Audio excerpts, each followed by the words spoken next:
Seneca, Letter 2. Judging from what you tell me and from what I hear, I feel that you show great promise. You do not tear from place to place, and unsettle yourself with one move after another.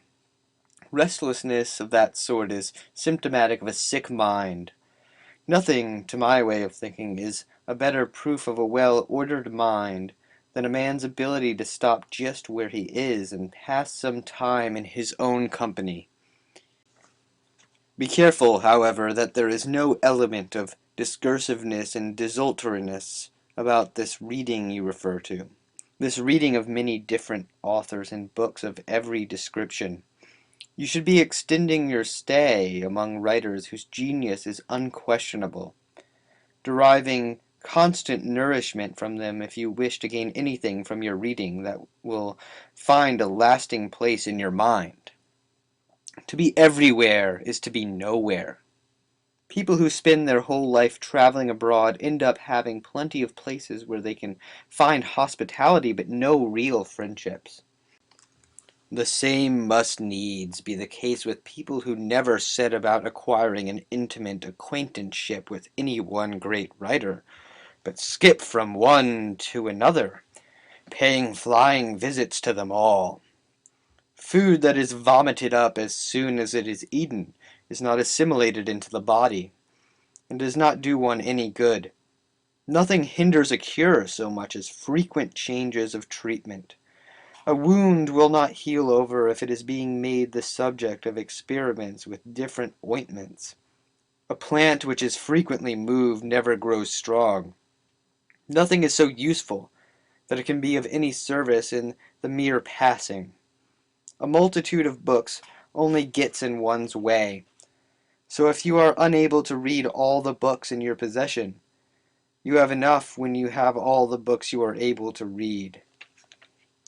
And if you say, "But I feel like opening different books at different times," my answer will be this: tasting one dish after another is the sign of a fussy stomach, and where the foods are dissimilar and diverse in range, they can lead to contamination of the system, not nutrition.